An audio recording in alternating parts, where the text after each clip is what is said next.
Hello, everyone.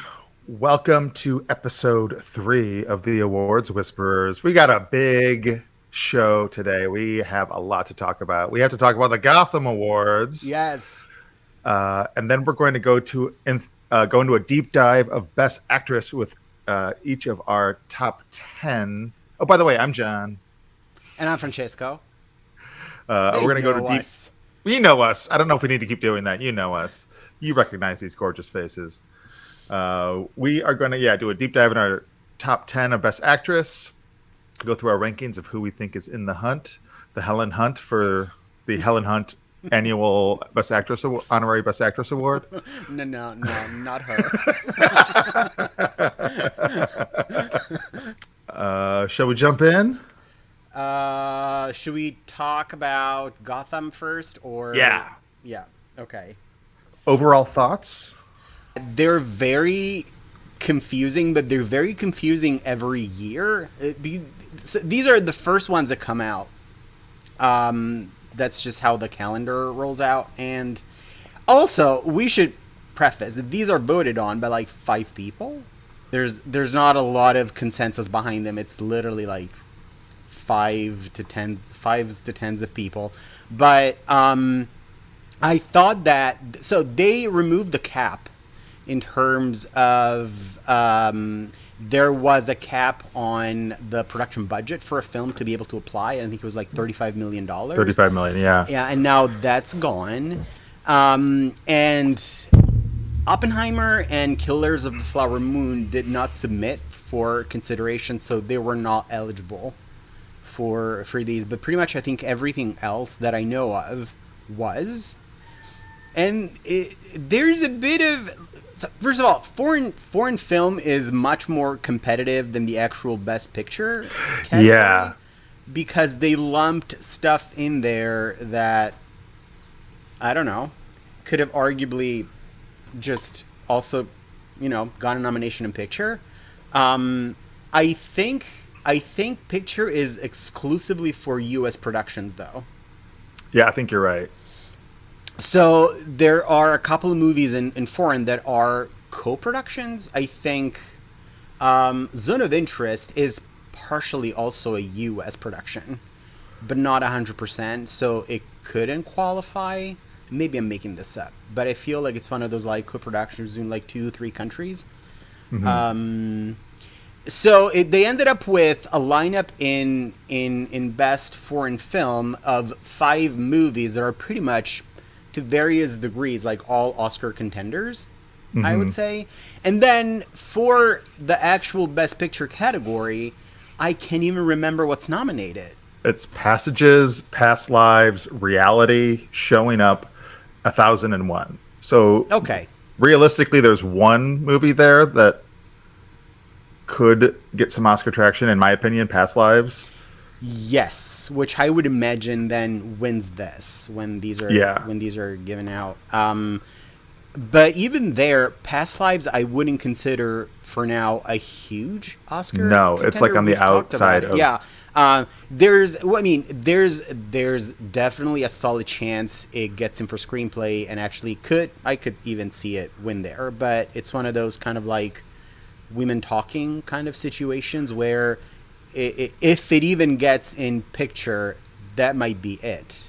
Yeah. Readily is also, I think, in contention, ideally in the periphery of Best She Actress. is, yeah. And don't get me wrong, she's fantastic in the movie. But I feel like all the good stuff ended up in foreign film. 3 of them are going to be the strong Oscar contenders. Zone of Interest. What's nominated in there? It's All of Us Strangers, Anatomy of a Fall, Poor Things, Totem, and The Zone of Interest. So I think you have 3 films that are going to get a good chunk of nominations. I think All of Us Strangers also, I think it's going to get a few nominations. I think Scott is in.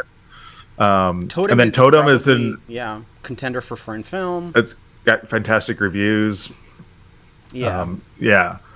And then I had to look up like 2 of the Best Feature nominees.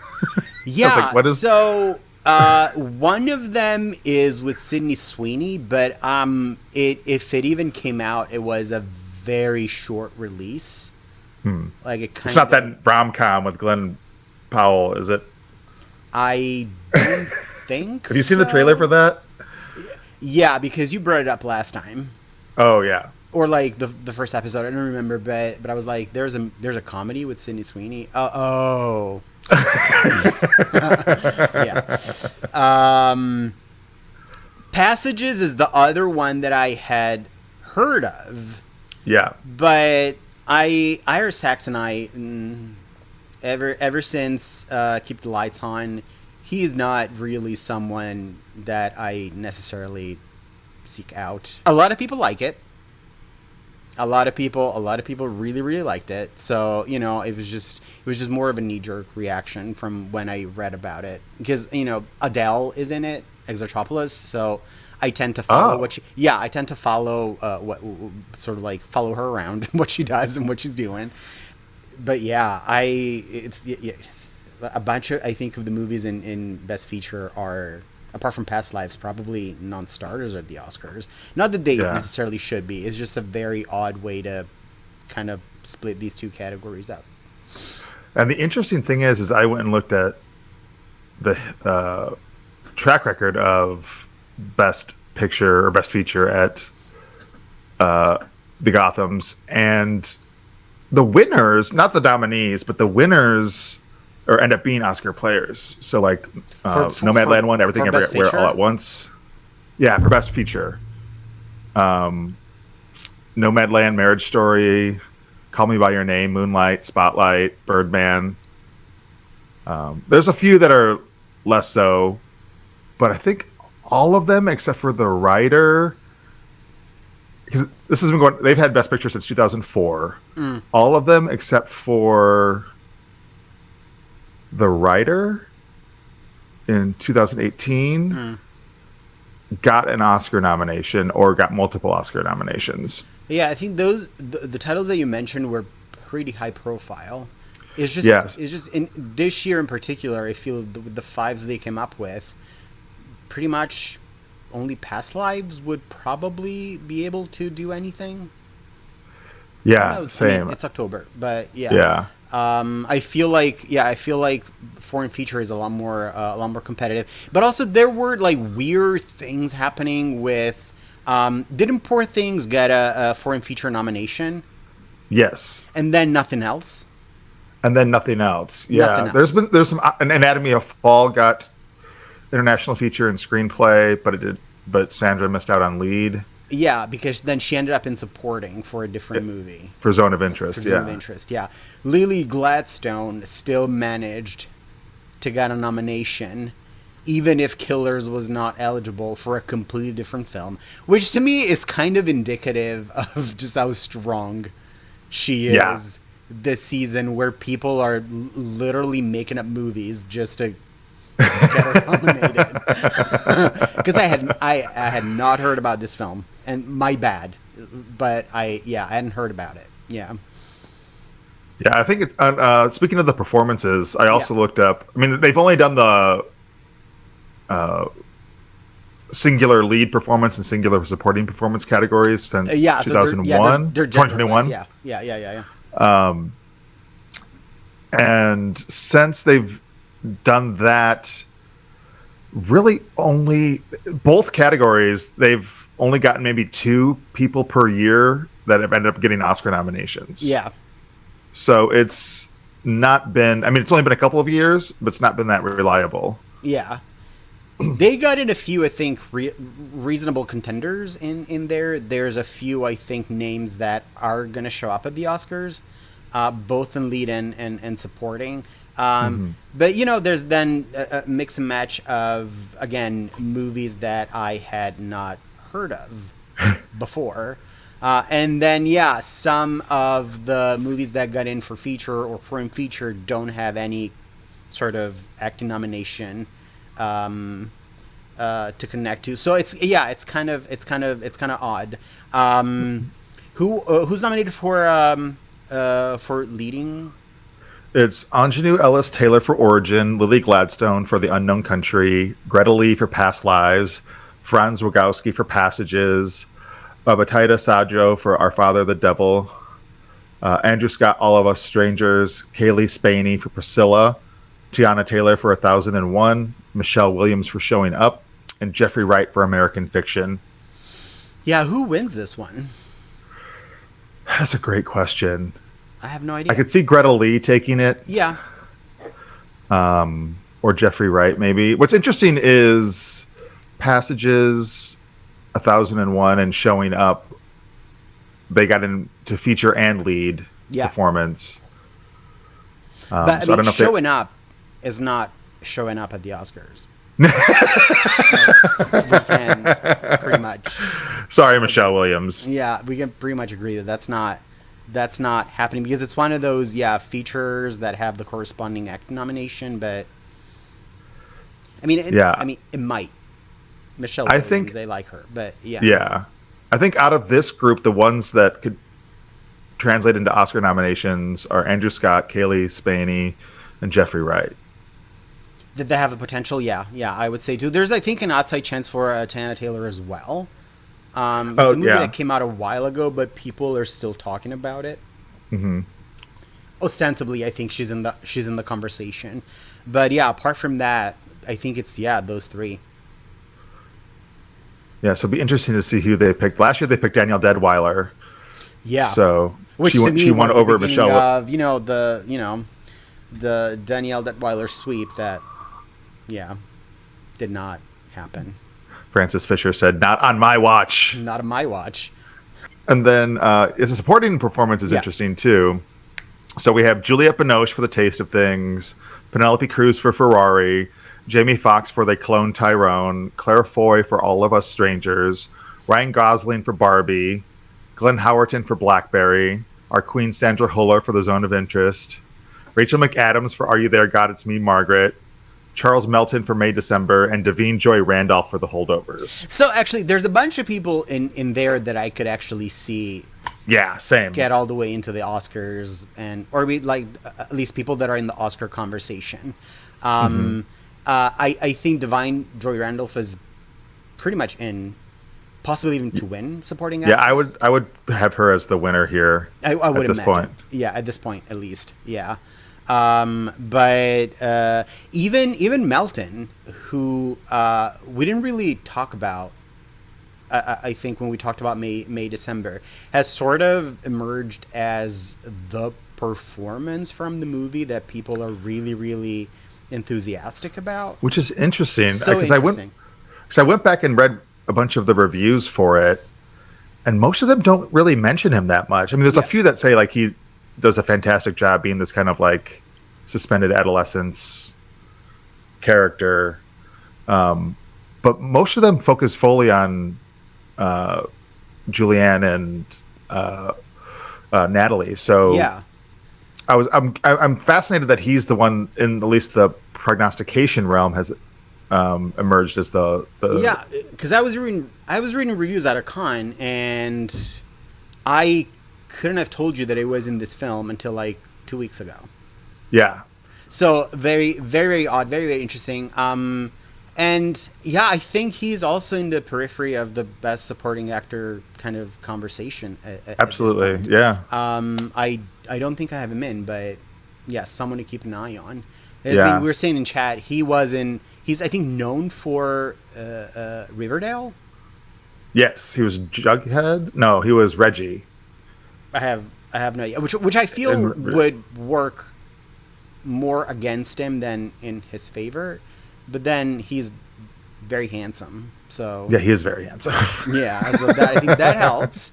I think it comes down to just how the movie does in general. The Ryan Gosling, Well, I think for him to get in here, it seems like. I mean, for the first year for the big movies to be allowed in, and him getting in, I think again, it's only 5 people voting on this, but I think he's going to be showing up throughout the award season, and I need to start thinking about that and how I feel about it in terms of my, because if he broke in with all these indie films with this, I don't know, I don't want to take anything too seriously out of the Gothams, but Yeah. to me, it's the few things I took away was, oh, Ryan Gosling is definitely going to be in the conversation through the precursors. Yeah. Your instinct on Juliette Binoche is correct. She might show up on the periphery of things, I mean, and then Best Supporting Actress is so open and chaotic that why not? Yeah, absolutely. And also go back to lead. Like, I think Kaylee Spaney is a bigger contender than people are giving her credit for at this point. Yeah, I think we're going to talk about her today. Yeah, we'll talk about her today. Yeah. Anything else of note? I maybe also mentioned Rachel McAdams. I know, like, there's a lot of people who love that. I haven't seen it, but a lot of people love that performance. Academy, it's me, Margaret. Right. So again, if supporting actress remains a just kind of diffuse, wide open category, she could gain some traction.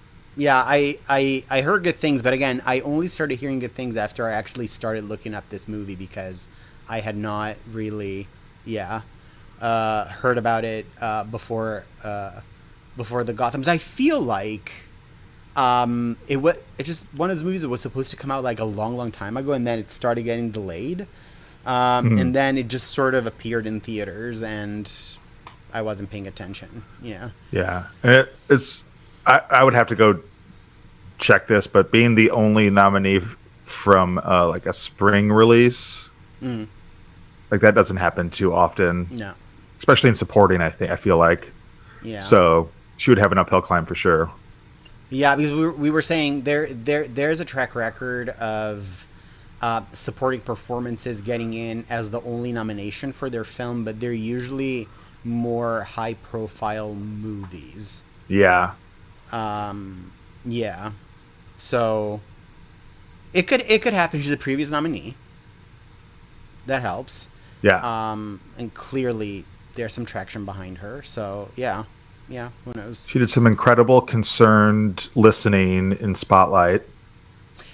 I did like that performance. I have to be honest. And I know that it gets singled out a lot in terms of like that the nomination, that how did that happen?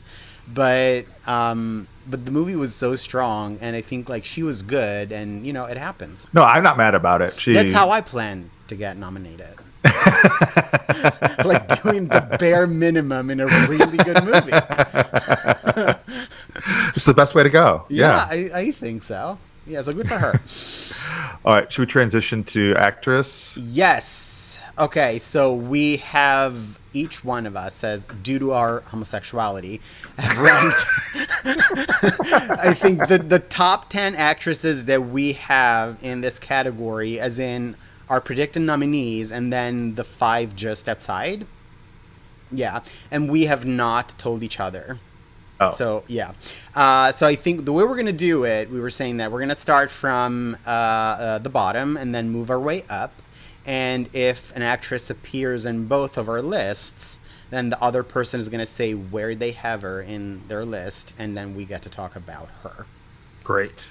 Yeah, I don't know if that makes sense, but it made sense to me. So in 10th place, I have Fantasia for The Color Purple.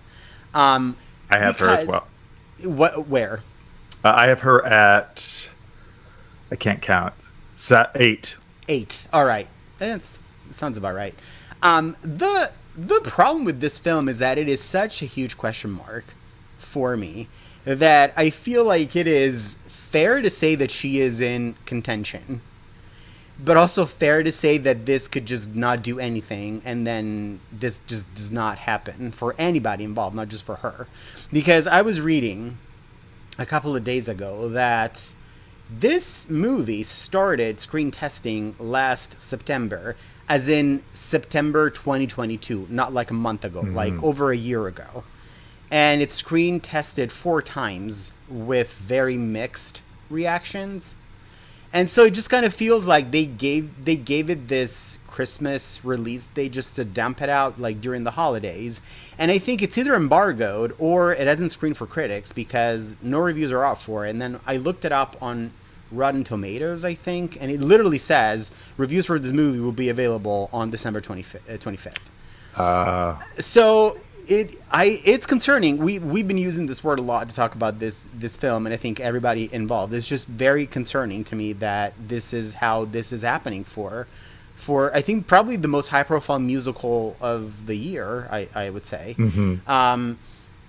I feel like she is definitely part of the conversation if it turns out that the movie is actually good, that it could happen, and then she becomes more of a threat at the Globes because I'm assuming this is going to be a comedy and musical, and then we'll reassess from there. But for now, I can't really justify having her any higher than that for a movie that pretty much nobody has seen and talked about outside of like those test screenings that were kind of a train wreck. So yeah. How do you feel about her? Yeah, I mean, I agree with a lot of that. As what you revealed in our group chat about the screenings was like, I think again, this has been my question. I think I said this in our other episode, but will the history and the love for the original film / book like allow people to look over any potential flaws of the film and kind of create a halo effect around it, like the West Side Story remake? Or will people like see the musical version of it and be like, what the fuck is this? This isn't anything like the original book or movie. So, I mean, it could go either way.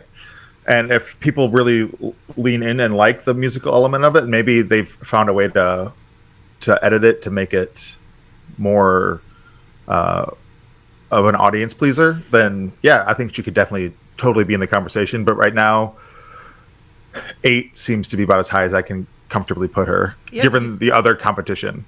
I have such a hard time parsing the tone of the film from the trailer. It kind of makes it look like this Broadway musical explosion. Mm-hmm. And I feel like people that love the book, people that love the original film, there's maybe specific expectations in the way that this story is supposed to be told, where I don't know that that's going to come across as a successful retelling of it. Mm-hmm. But obviously, it is the biggest, sort of like most high profile musical of the year. So I think that in and of itself sort of puts it in the conversation. Yeah, it's the biggest question mark by far for me for this whole season. Yeah, and we're going to have to wait until like the end of December because we're not going to hear a peep about it until then. Yeah. And I just think that's very, very bizarre because I'm assuming that it did screen for critics. I hope that it did, because if it didn't, that's the first sign of the apocalypse.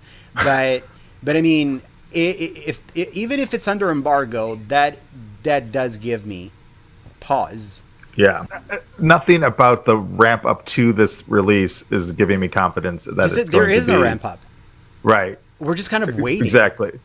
Like, I'm kind of, because I mean, I love the original movie. Well, being able to admit that there's, it's not a perfect film, but I do love it. It was a foundational block of my like gay youth, adolescence.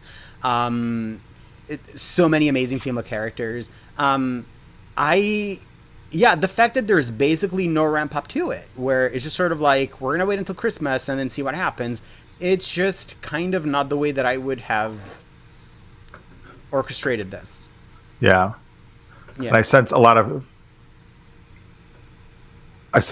arguments on the marketing side of how to market it. Like, people don't quite... the difference between the first two trailers and the poster...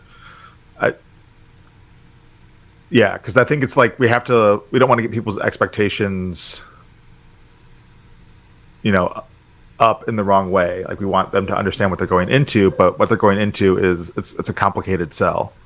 It is a complicated. Yeah, it feels like it's a really difficult release. No matter how they go about it, even if the movie is actually not terrible, just because also is it a Christmas movie? Like in the sense of like The Holdovers is a Christmas movie. I don't think of Christmas and then think of the color purple. Yeah. It would have It'll be been like interesting. such a good October release for me. That kind of like soft fall release where, people kind of get to sit with it a little bit. But this is literally, I think December 25th is like the latest day you can pretty much open a movie for it to qualify for the Oscars. Yeah. Yeah. Otherwise, you get in. Yeah. There's. I mean, I don't know if that's the exact date that cuts it off, but like that's the last big. You need a week. Yeah. theaters, Exactly. and that's the last week of the year. Yeah. So yeah. Very bizarre. Who's your 10? My 10th actually, and I did this after the Gothams came out, so my 10th is actually Anjanou Ellis-Taylor for Origin. I do not have her in. All right. Just because of the strength of the reviews for her specifically. It's such a crowded field that I think it would take a big critics run for her to really get in to the top 5, which could happen. But I think there's the recency of her nomination for King Richard that she's now a name that people recognize, in terms of Oscar conversations. So yeah, I think she could definitely move her way up if the critics and some of the major precursors pick her up. I just wonder whether her entering the conversation is predicated upon how accessible the movie is. Accessible in terms of like, where do I see this movie? Right. Because it feels like it's already a very odd film, and people are talking about it as almost like an experimental kind of movie. But also, it's one of those films that, is it out in theaters? Is it going to be streaming? When is that happening? Where do I need to go to sit in front of it? So yeah, it's a matter of, I think, accessibility kind of working against her chances in a way, because I don't doubt that she's amazing. I don't doubt for a second. I mean, she's just a fantastic actress. She's a phenomenal actress. I don't doubt for a second that she's great in it. It's just it would sort of like need that sort of To Leslie kind of grassroots campaign that we know Frances Fisher's not going to do that. Frances Fisher, she was like, I did it once, and now it's in God's hands. Yeah. So, but again, it could be like you were saying. It could be a situation where critics actually saw it, and she starts showing up in nominations. She starts showing up as a winner in a few regional ones. And that's kind of what needs to happen, I think, if the movie remains this sort of like question mark. If I had to predict how her awards run is going to go, it looks like it is getting a limited theatrical release on December 8th, and then expanding wide on January 19th. So it looks like it might just be getting an awards qualifying run. Yeah, that's exactly it. Yeah. Yeah. I think she'll show up at the Spirit Awards. Yeah. I think in Critics Awards that have like 6 nominees, she might show up. I'm pretty sure she's going to show up at the Satellite Awards. Yeah, she'll show up at the Satellites. It's one of those nominations that makes sense for how we know they work. Yeah. I think what would have to happen to change the tide for her is if she hits one of the major ones like New York, LA. Yeah. That would definitely give her the boost, but barring that, I think that's why I have her at 10, is that I feel like this is a textbook, like, really wonderful performance that is just in too small a film or too inaccessible a film, and it gets kind of just a few hits here and there, but doesn't get full traction. Maybe, National Board Review, I don't think that they would. Yeah, I don't think that they would. I feel like they tend to go with bigger They're a little more mainstream. films. Yeah. A lot of these, a lot of the bigger critics associations are starting to turn into like, let's guess, the Oscars. Yeah. Yeah. So yeah, and MBR is, I think, one of the bigger ones in that sense. Yeah. NBR, no big reason to trust them. MBR, Top Gun, Maverick, Best Picture winner. Yeah, Great job, everyone. That was their Great favorite job. movie last year. Handshakes They all all met around. and they were like, "This is our favorite movie of everything we saw." Top Gun Maverick is the unanimous choice. They just really love sunsets at the beach. I don't know. All right, so my number 9 is Natalie Portman in May December. Oh, nice. Do you have her in? I do not have her in, actually. All right, and I kind of understand why you wouldn't, because I'm kind of like, what's happening with this film? I did not expect for a movie with Natalie Portman and Julianne Moore to come out, and then all the buzz is on the like semi-unknown like male actor in it. And there's basically no talk about either one of them. And I feel like, obviously, it's Natalie Portman. She's a former winner. She is one of the most famous actresses in the world. Same with Julianne Moore. I feel like in many ways, it's one of those situations where even if they don't pick up a lot of precursors, they are their own precursor in a way, just on name recognition. So I feel like she's definitely in the conversation. There just doesn't seem to be the amount of momentum that I thought there would be behind her performance and just behind the movie in general already from Cannes. Yeah. I think this is another movie, kind of like The Color Purple, where there seems to be confusion of how to market it. Yeah. Like, because it seems like it's a movie, from what I've read, it has a lot of shifting tones. It's dark. It's also funny. It's a little disturbing. Are like, they lesbians? Are they not? What's going on? Are they real? It's just, and I read that it gets pretty weird. Not knowing what happens in it, I read that it gets pretty weird. So yeah, it seems like a solid bet for like a screenplay nod. Mm-hmm. That then doesn't do anything, but it's hard for me to see a path where suddenly she's in contention. Yeah. I think, I mean, it's Natalie Portman. Yeah. She's always great. She's kind of back in, from what I've read too, like kind of a Black Swan-ish mode of like a little bit obsessive maybe. So that definitely is something we know she does well. But yeah, I think it's just like, what is this movie? Yeah. What is this movie and what's going on? And I think they let that one picture speak for that movie for way too long, because it was just the picture of them and looking in the mirror. Yeah. Which you know, they were going for like the Bergman comparison, which is at least where my mind went to. But then you still need to kind of like market it. Like, you want people to actually know when it's coming out. It's funny you said Bergman, because I've read it's like there's Bergman-esque qualities of it, but then also it's like schlocky trash, and it leans into that. Yeah, because it's like based solely on Mary Kay Letourneau.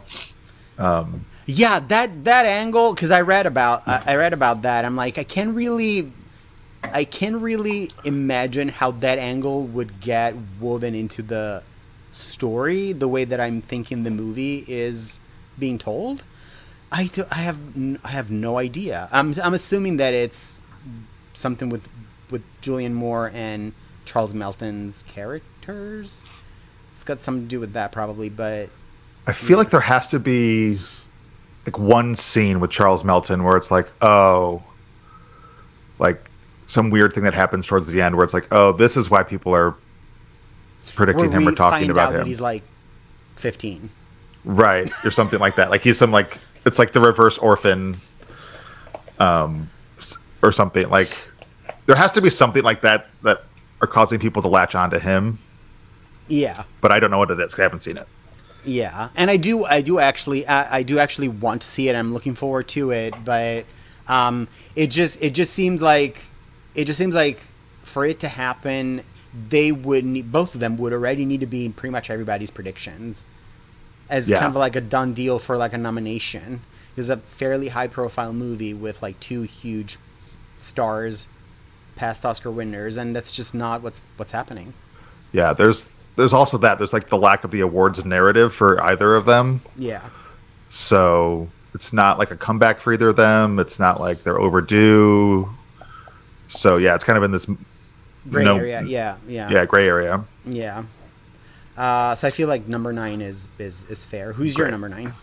Greta Lee. All right, Greta Lee is actually my number 8. We're kind of really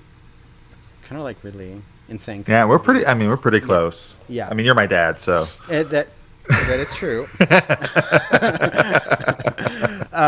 So what's your reasoning behind? Well, because I think a lot of people have written actually.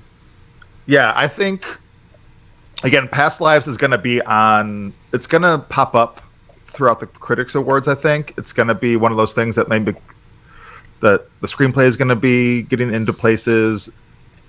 She's going to still be in the conversation. I think she'll show up at the Spirits, the Satellites, that track.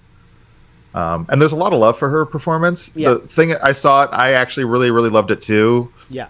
It is just such a quiet, internalized performance that it doesn't seem like it has the hook or the revelatory splash to get her performance in over some of these other performances. It kind of sucks to say this, but it feels like it is one of those performances that it's like so pared back that if it was a more well-known actress, it would just have a better shot just in terms of name recognition. But the fact that it's, yeah, as you were saying, a very minimalistic performance with a relative newcomer, I don't know. Yeah. I think she does an incredible job with her character. It's just such a quiet and like, what's the word I want? Like spacious. Like there's just a lot of like quiet space in the film, which I think works for it for the most part. But again, when we're talking about the Oscars and what gets attention for voters, quiet staring is usually not the thing that gets the attention. I feel like a lot of it is also predicated upon the movie's performance in general, where if it becomes an actual sort of serious picture contender in terms of getting a nomination, if song starts to show up in a few mentions for director here and there, is the script we were saying? I would say the script, I'm fairly sure it is getting in. It's the strongest possibility for it, for sure. Then people will actually start looking at the performances, and obviously then she really stands out, I think, in that sense. But I don't think that this is something that can happen with just, based on the strength of her performance with the movie not doing anything else. It's just not, it's not like a situation where Past Lives only gets one nomination. It's somehow Best Actress. I don't think that would be what happens. Yeah. Yeah. I agree. So she was my number 8. So who's your number 8? My 8 was Fantasia, so we can go Fantasia. to 7. All right, so my number 7 is Margot Robbie for Barbie. Oh, nice. I have her at 6. You have her at 6. Okay, so I don't understand why I can't convince myself that she's in. Because my brain is like, it makes sense that she would get nominated for a movie that's getting in Best Picture, arguably, possibly Best Director. That's going to get in Screenplay. It's going to be a juggernaut when it comes to the technical awards. I just don't know what's holding me back. I don't know. I saw it and I thought it was a perfectly serviceable performance. It did what it was supposed to be doing. She was a very charming lead, but it didn't strike me as an Oscar performance. I totally understand. For me, I really, really loved the performance. I wouldn't say it's my favorite of the year, but I think it's the first time I feel like Robbie has been in a role that actually really fits her. I feel like she gets miscast sometimes. Like I don't think she was meant to be Tanya Harding. But I also pushed her out of my top 5. So, which is she's been there for a long time, and I think it's. And we'll talk about it when we get into the top 5. Why, but yeah, it seems bizarre that this $1 billion movie that's going to get a Best Picture nomination and all these other nominations that she wouldn't also get a nomination. But there's just such a strong group of contenders. I will say, as like sort of a spoiler alert, my like 4th, 5th, and 6th slots are very, I think, squishy. I think fluid, yeah. So, ask me again in a week. I may have a completely different. No, but I 4, 5, and 6, and I get it. I feel like if people want to reward her for this, they have a chance to do that in picture. She is one of the people that are going to get nominated for producing this. So I feel like that in a way kind of plays against her in actress in terms of like, well, I mean, we didn't really feel like particularly strong about it. She's getting in as a producer. Let's just look at other names in actress. I feel like at the end of the day, as a performance, just taking it at face value, it lacked the kind of gravitas that I would kind of like a moment that really like punches, like a moment that really like hits. It just kind of like operates like at this level the entire movie, and it's a solid level. It is the kind of performance that I think you would dream to have in a rom-com. Yeah. But I think for me that was about it. And I mean, if the Gothams are to be believed, Gosling is already kind taking of the ahead.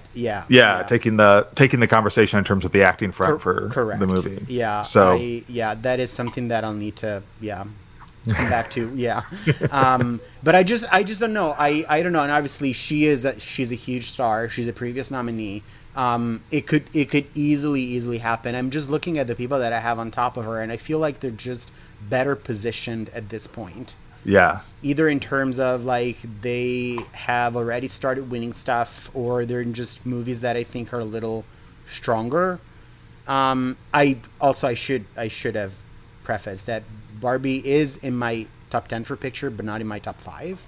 Gotcha. So I think that also plays a part in all this. Yeah.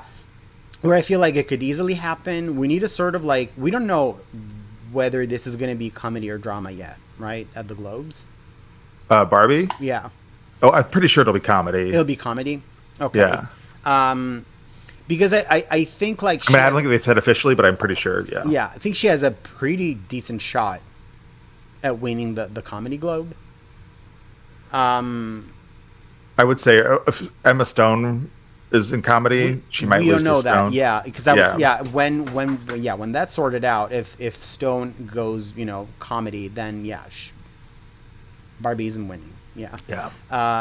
But we don't know that. I think as of now, in terms of like performances that we know for sure are on the side of comedy, I think she's probably the most likely one to win at this point, which she needs to do that very much. Unless Nayad is comedy. No, I'm kidding. Unless the Anatomy of a Fall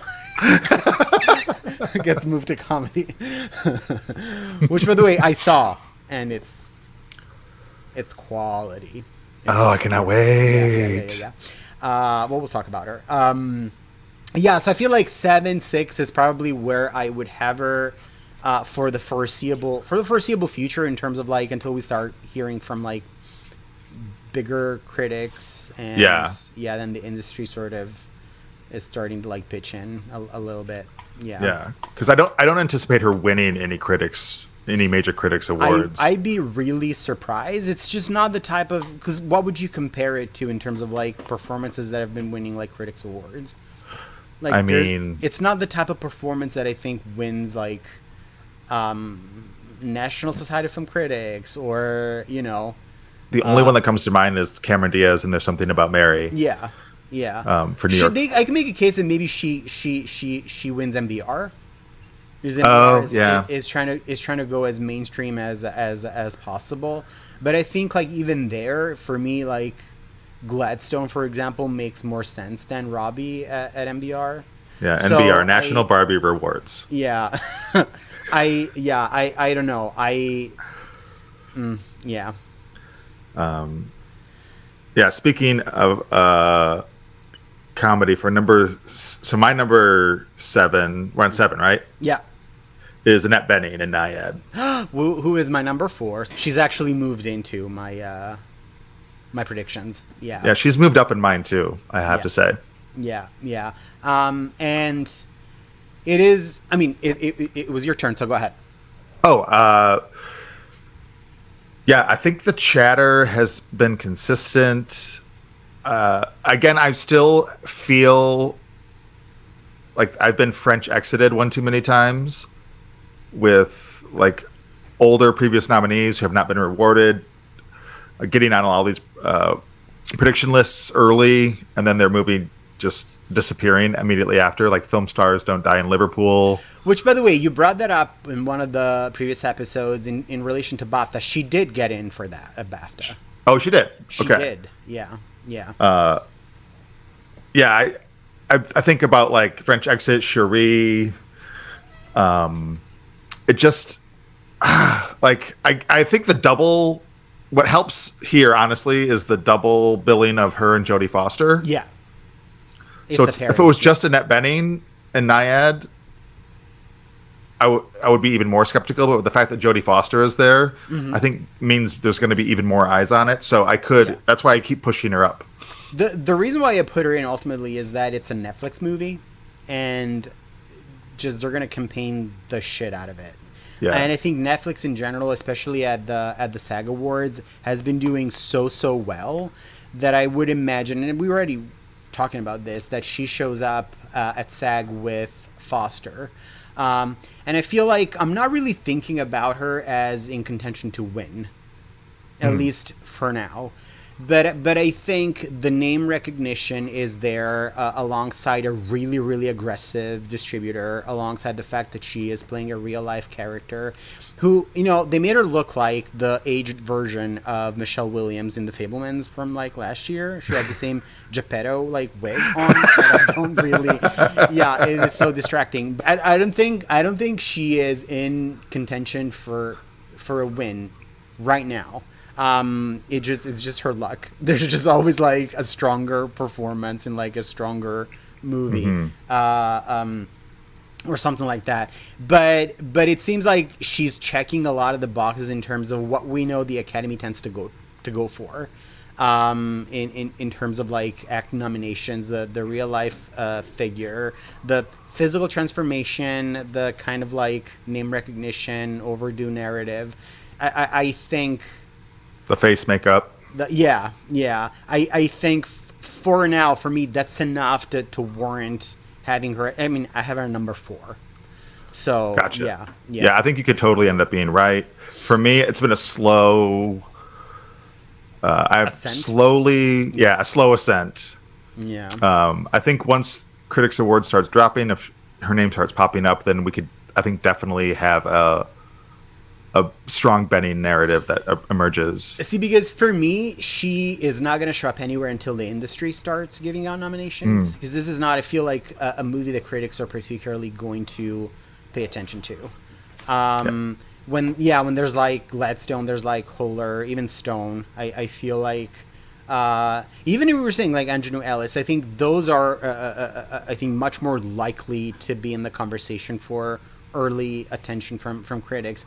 Bening is very much it's very much one of those industry performances in a studio movie with the big distributor behind her, and then when it comes to SAG, maybe even at the Globes, but definitely SAG, it's when it's going to start happening for her.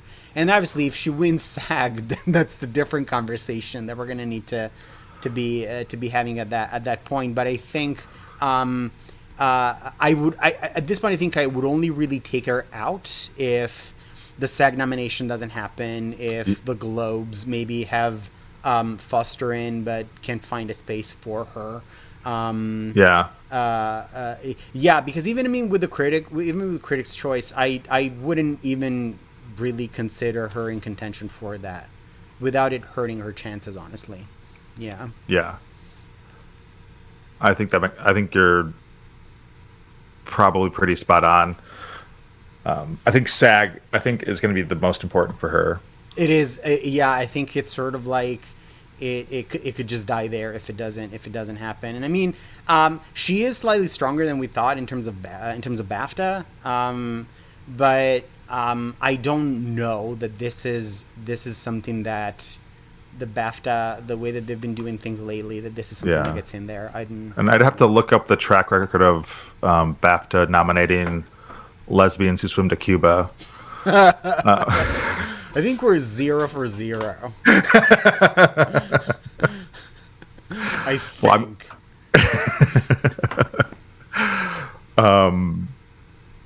so that was my number 7. My number 6 was Robbie. Yeah.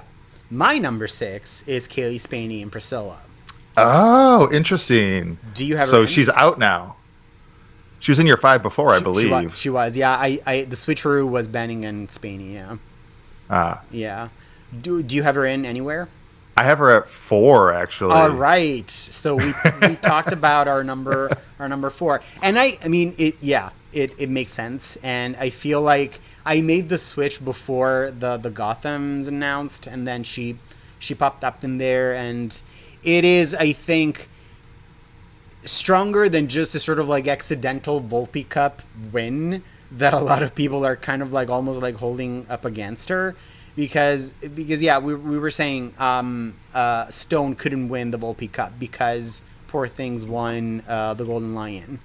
And there's a case to be made that she would have won actress had something else won picture there. Mm-hmm. But I mean, in this reality, in this timeline, it did go to Spaney, and then now she's showing up. I feel like, kind of like Bening, it checks some of those boxes where like Oscar voters tend to kind of respond to this type of performance where there's a bit of makeup involved. It's a beloved sort of, real life figure. She also checks that box where you were saying last time of the ingenue. Yeah. I don't know. I can really find a place for her right now because I changed my mind on Bening, essentially. Yeah. Yeah, this is where it gets squishy. So I think, like I said, my 4, 5, and 6 can all flip depending on the hour of the day. But I think what convinced me that she was in at this point is, well, the Gotham Award nomination definitely helped, but yeah, she's also playing the titular character. It's a real life legendary American figure. Yeah. And the reviews have been really good. Yeah. And I just think this is getting more chatter than a Sofia Coppola film has gotten in a long time. Mm-hmm. So I think that could I think that will or can offset the people being like, oh, this is sacrilegious to the Elvis narrative that we love. Yeah, there's been like an Elvis like renaissance. I mean, not that he ever like went away, but like last year with that movie being so big, but I feel like it's almost like an answer to like last year's retelling of those events in a way, but a lot more focused on her story, which was one of the, I think, main strikes that people had against the other movie last year, where she was basically an afterthought. Yeah, it is. If it was like someone slightly more established, I would say lock her in. Yeah. Lock her in. I also feel like the movie probably needs to overperform a little bit, at least in terms of like the kind of expectations that I have in my mind, in terms of like good box office, and probably other nominations in maybe technical categories and places like that, where it gets in like makeup, where it gets into costumes, and then then you create that petting around her where you conceivably then there's support for this across the board to make her nomination happen. And I mean, she's my number 6. I had her in for a long time. I put her in when she won Venice, honestly. So I think I might regret this later when Bening just doesn't do anything and she just like sinks she without having to get to Cuba. But she gets stung and she drowns. Yeah,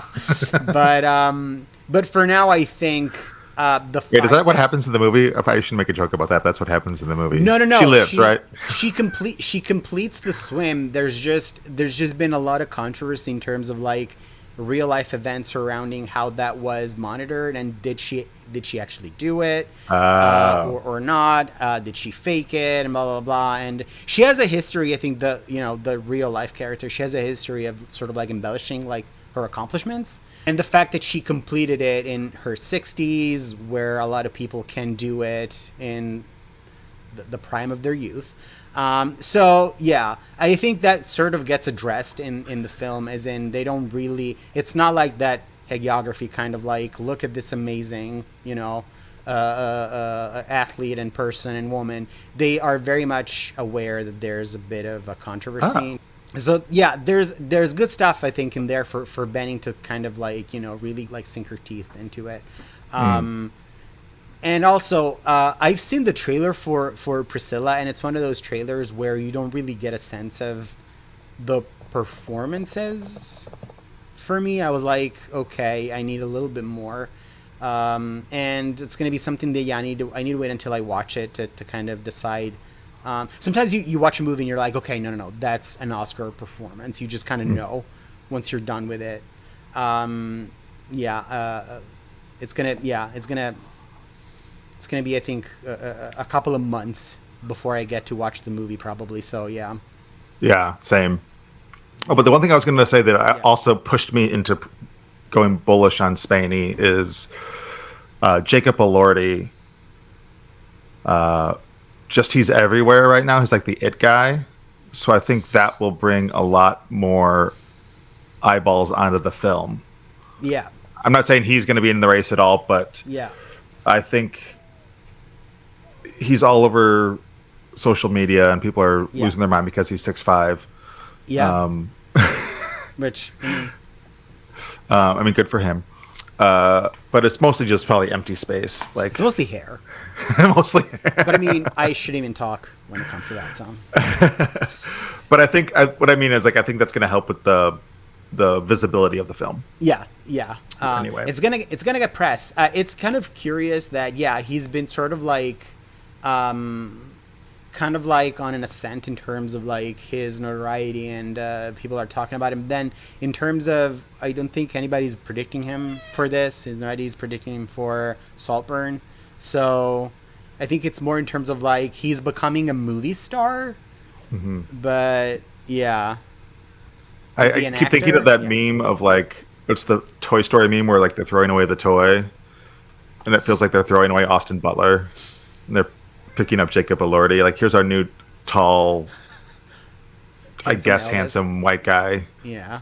I also feel like it helped that he just sort of like capitalized on this sudden burst of notoriety, but just being himself, as opposed to Butler, who was like talking in the Elvis voice for like months and months after he was done shooting that thing. And what were you doing? What were you thinking? Oh my God. What was the game plan there? What was the game plan was to lose the Oscar. Yeah, which congratulations. Yeah. I think we're under our top 5. Yes, we are. So I don't know if it's my turn or your turn. I was talking about Spaney, so it's your turn. Okay, so my number 5 is Mulligan. Mine too. And number 5. And my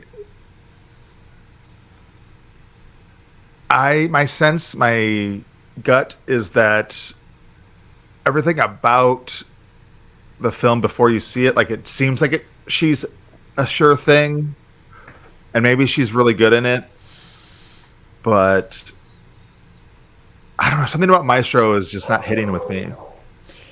It is just such a turnoff for the way that I'm imagining this film sort of promoting itself and what it wants to be and what it's going to look like once we actually get to see it.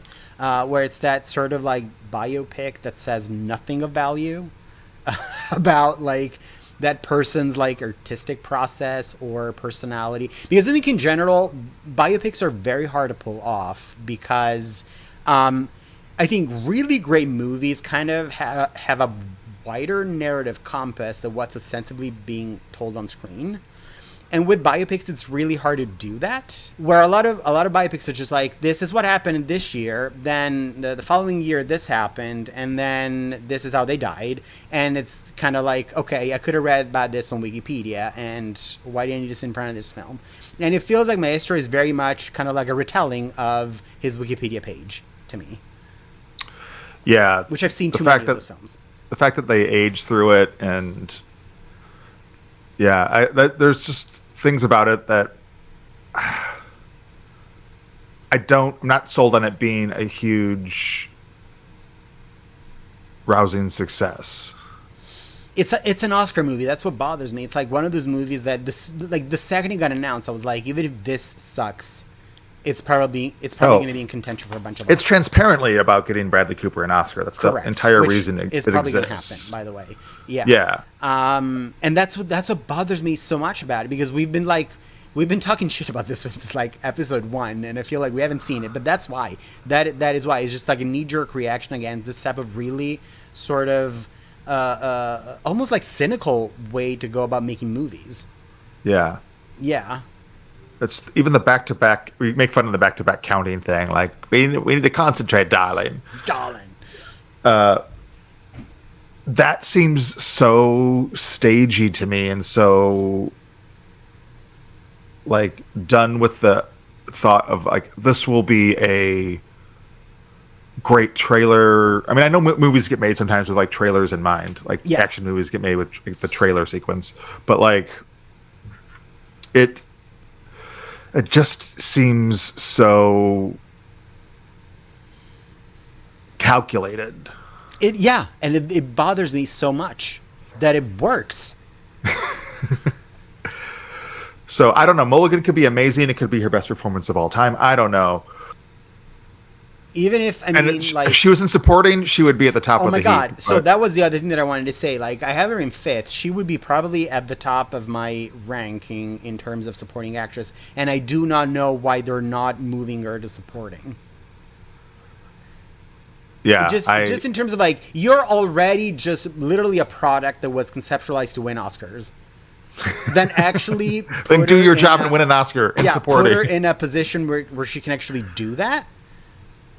Yeah, but I mean, maybe her screen time is just too overwhelming to make that argument, but that hasn't stopped people before. I mean, both leads of Judas and the Black Messiah were do like an entire episode about like category fraud, where it's like half like Chad, half like therapy.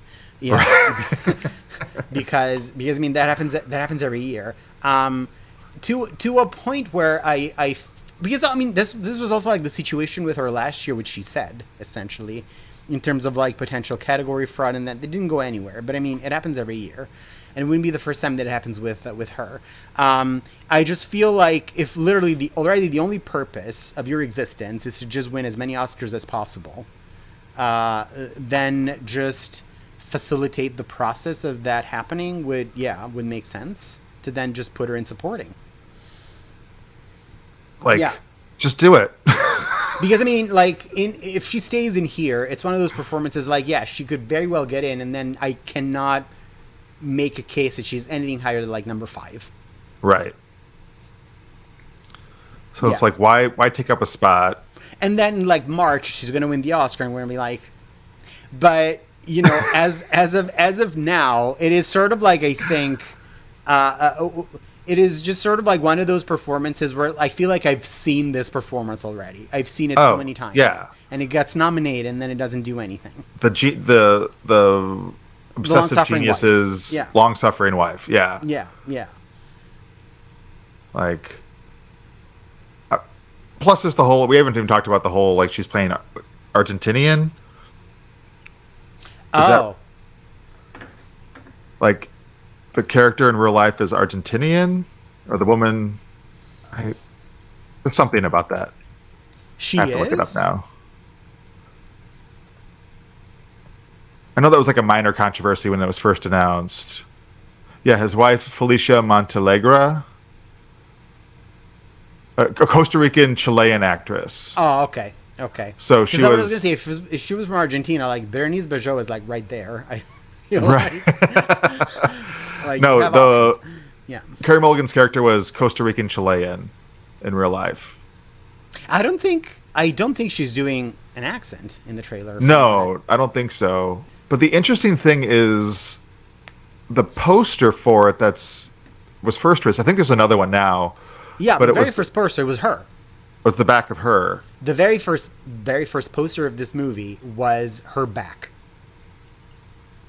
Which is like you're literally setting it up as though it's her story, that she is the protagonist of this. Yeah.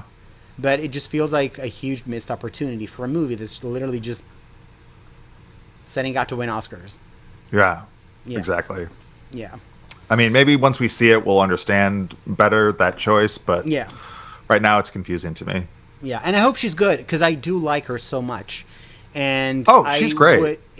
I would be so sad if she just ends up like involved in this gigantic like Oscar like abortion of a movie. Because you want good actors to be in good things. Yeah.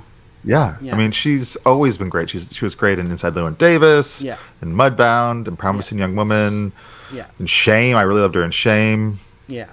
Oh, Shame was so good. Yeah. In Education, her breakout. Yeah. Yeah. Yeah.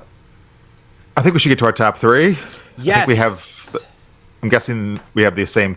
I don't know if they're the exact same order, but we have the same three for the top three. I'm pretty sure we have the same three. So, my number three, against my better judgment for now, is Sandra Hüller in Annette Bening. Same. Yeah. But I feel like for me, she's more like the number two. I just am still in a place where I can't decide if Poor Things is going to be stronger than Anatomy of a Fall and which movie is going to outperform which. But it is literally put them both on the silver medal pedestal because it's kind of like a tie for me. Yeah. Yeah.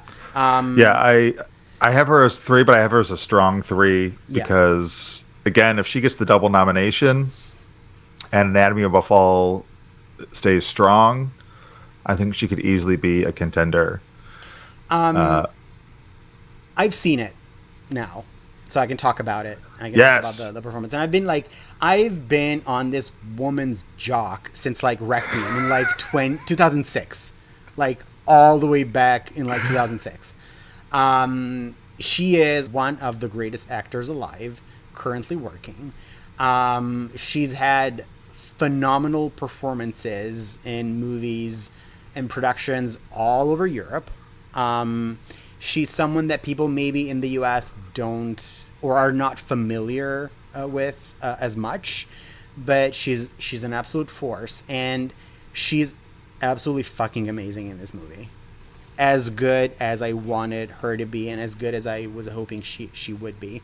It is obviously a role that was written for her, and I really think that like directors should write more roles for female actors over 40. That is, I think, this should happen just more in general. But it is such a showcase. There's, I think, a lot to be said for the courtroom like stuff, and a lot of, I think, the strength of her performance is sort of like how she modulates the big outbursts with the more like quiet moments. There's, I think, also the fact that she was asking, and I guess like spoiler alert, but not really because it's like it's on the Wikipedia page for the movie. She kept asking Triet if her character was guilty or not, and Triet did not tell her. Oh, interesting. She refused. Yeah, she refused to tell her, and I think that ultimately was to the benefit of the performance because she kind of gets to play it both ways. It's sort of like it's sort of like balanced in a very, very subtle way, but it's very effective. And it's one of those movies where you kind of like leave having to kind of like decide on your own. Because I mean that the overarching sort of like point that the movie is making is really about the nature of truth, and I guess sort of like the possibilities of knowledge. And I think at some point, just this is literally a line that one of the characters says. You kind of have to decide who to believe, and that's very much sort of like what the movie is tasking the audience with. And I think the performance is calibrated so perfectly that it really fulfills that kind of mission statement for the movie. Yeah. Oh, I can't wait. Yeah. It's an Oscar-worthy performance. That's yeah. That's it's interesting. The one thing when you said like, is it going to be a bigger player than Poor Things? And I think like the one thing that made me think of is like, well, Poor Things will definitely be a player in some of the texts. Yeah. Where Anatomy won't. Anatomy, I think, yeah. Editing and cinematography. I think that doesn't necessarily mean that Poor Things is stronger or Anatomy is weaker, because if Anatomy scores in the major categories, yeah, I think this could definitely be. I definitely could see a path for her.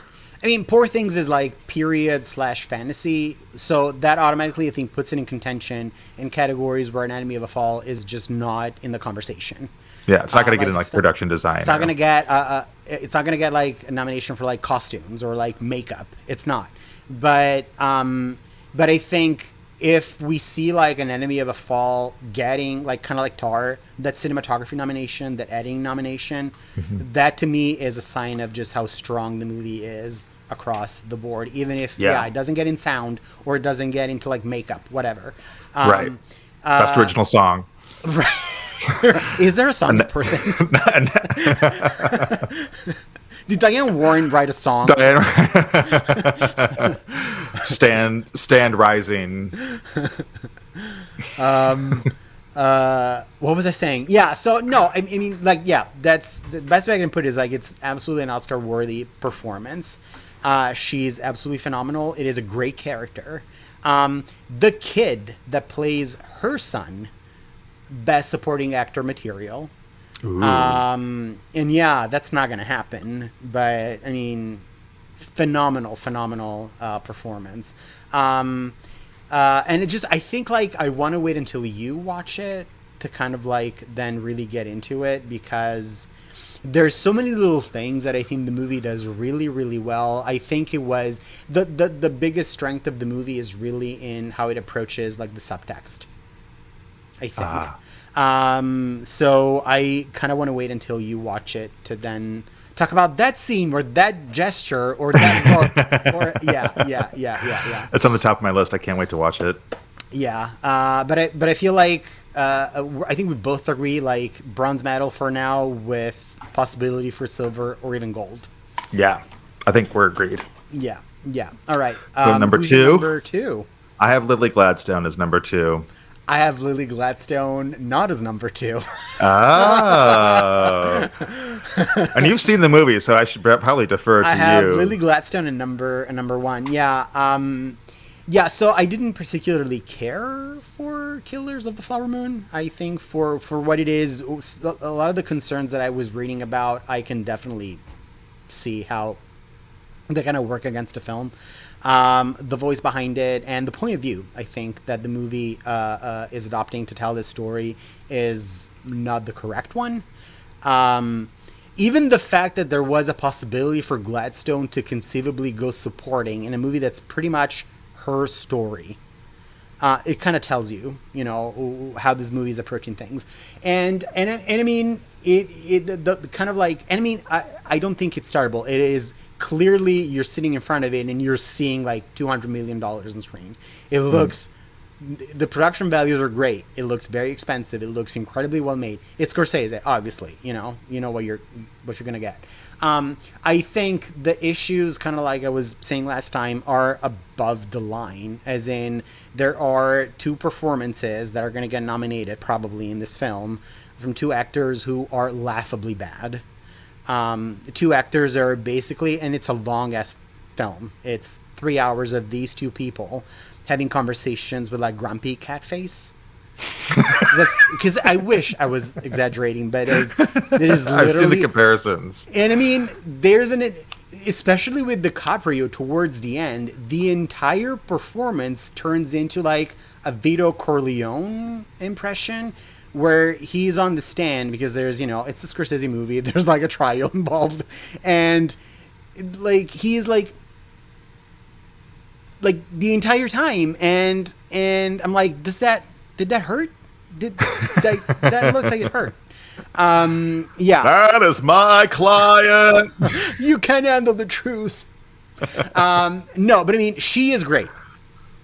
I mean, at least to her credit, it is, I think, the leading female performance in the movie. I think in many ways it's kind of like the glue that kind of keeps the movie from like completely falling apart. I wish she had more to do in the second half of the film, where she's just basically bedridden. But I think, especially comparing and contrasting with two actors that are doing overly like hyper stylized kind of acting, very super like mannered acting. Like she is actually a lot more pared back, and there's a much more naturalistic approach to like building this character, where it's like, oh, this is an actual person, and then there's these two clowns like acting around her, like trying to like outact each other. I think that there's a stronger narrative behind Gladstone to become the first Native American winner for a movie that is ostensibly telling the story of, those atrocities that were perpetrated against an entire community, that tribe. Even if it does it in the worst possible way, I think it's still, I think, a story that will resonate with voters.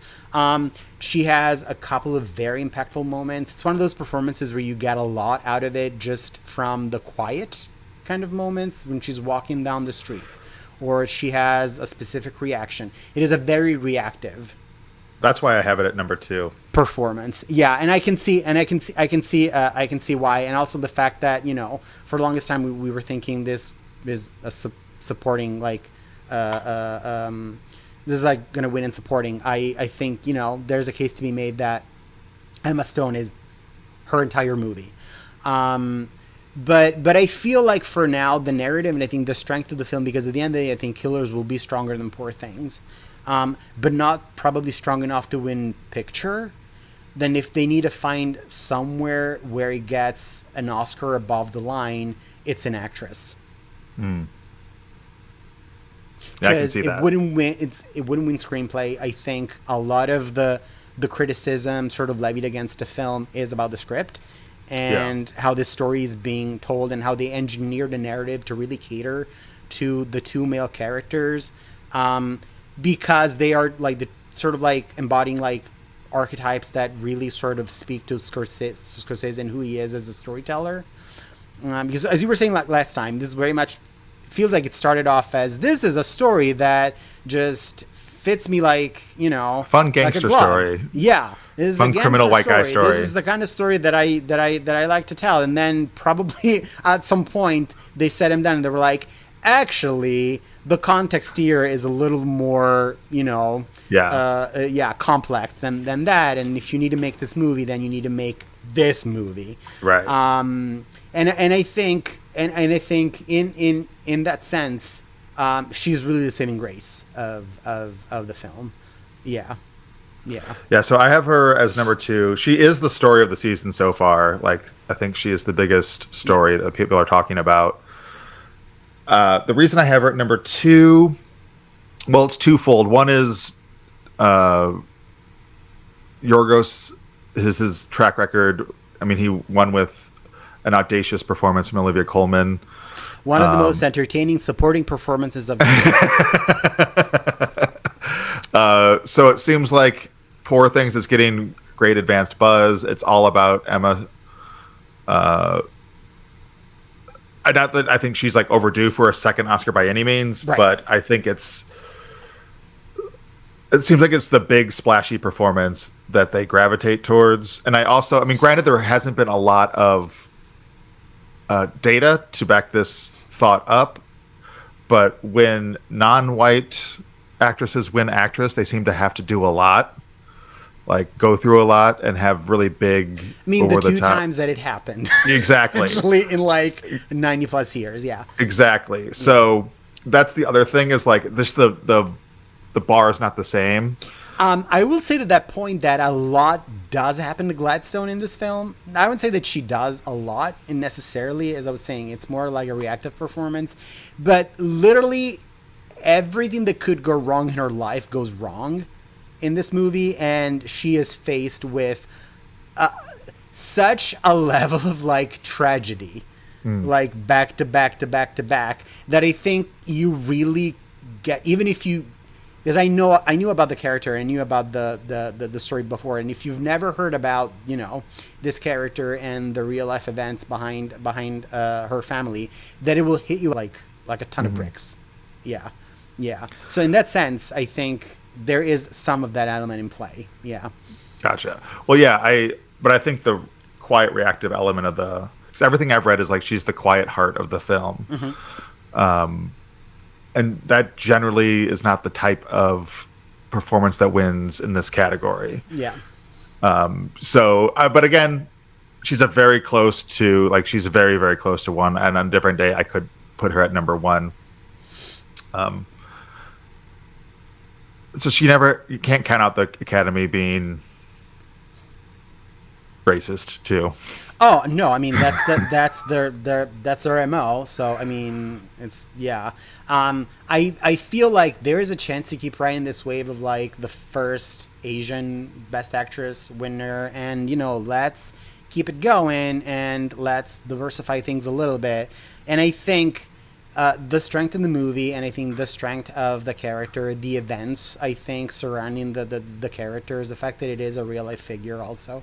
Yeah, that helps. I think it does help, and I think if you come out of the film thinking that DiCaprio and De Niro were just exhausting, like I did, you'll think about her performance as really like the one thing that kept you in your seat, pretty much, because that was it for me. I'm seeing it tonight, so I'm excited. Ooh, I'm seeing I will. All of Us Strangers tonight. Ah, It's all happening. It's happening. So I will be messaging you at like probably like 3 a.m. your time. Please do, because I'll probably read it at 3 or 5. Yeah. But yeah, I mean, I think it would be extraordinary if she won. I think it would be. Yeah. I mean, she definitely has the strongest narrative in terms of, like, getting to the podium, and it's just for me, just that like, this isn't where quiet usually wins. I'll say that for now, the way that things are starting to kind of congeal very, very early, that it's probably, I would say, either Gladstone or Stone for the win. That's what I think we're agreed on that. You know, Hüller could just, you know, take over, and by the grace of God, she wins, and we're all happy. But it seems like, I would say it's probably like, Gladstone or Stone, and just a notch below that, like Hüller. I'd be shocked if it's like not one of those 3 people. I would, yeah. The only other person, and funny that I don't have her in my top 5, but the only other person I think with a narrative that could take them to the podium is Annette Bening. Yes, yeah. But then I think different things would need to happen with the movie that we see, like, you know, it's a lot of specific things will need to happen. Yeah. I think with Stone, for me, in terms of deciding who to put at number 1, It's more, I think, an issue that I personally have with Lanthimos in general, not because of, the favorite. But I mean, the favorite is part of that in terms of like, as a storyteller, I don't think we just gel. And kind of like with Wes Anderson in a way, we're like, his characters are not people, they're more of an aesthetic. And there's so much attention like paid to like the world building aspect of like all these liminal spaces where they just all blend in for me. Yeah. So it's hard for me. He's a mood as much as he is a storyteller. Yes, it does not work for me. It doesn't work for me. And the way that I sort of like set in front of the trailer, it very much feels like, again, a very mannered, overly stylized performance, which is gonna sort of get on my nerves probably. Yeah. I think the other thing that's interesting is the parallels to Barbie. And that she's like an automaton entering the world and discovering the world. Apparently, that's kind of like the gist of it. Yeah. So I don't know if that will play in its favor or play against it. But I just think that's interesting that there's two major films that are going to have similar themes. I think everyone has like different directors that they mesh with or they clash with.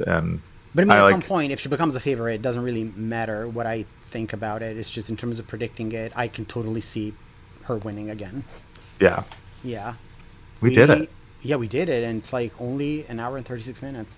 Hell yeah. Well, this is like, we're recording this October 28th. We've only heard from the Gothams. And the only person to show up at the Gothams, I think, of the people that we talked about is Greta Lee. Yeah. Of these 10 women. Am I wrong? I have Anjanou Ellis Taylor as my 10. Correct. Okay. And she showed up too. But so yeah, the two of them. Yeah. So already I think we're starting to see things happen that, could be interesting. It's starting. Yeah. I think we're going to be back for another deep dive, probably doing Best Actor, or maybe we'll look at the supporting categories. We'll decide. Yeah, we're going to keep doing these deep dives until we get rolling on the precursors. Nominations out, and we can talk about what are the critics doing. Yeah, we'll probably always have a check-in on Best Actress. Let's be honest. We'll probably always. Oh yeah. I mean, it's us. Yeah. Yeah. All right. Until next time. Thanks for watching, everyone. Bye. Bye.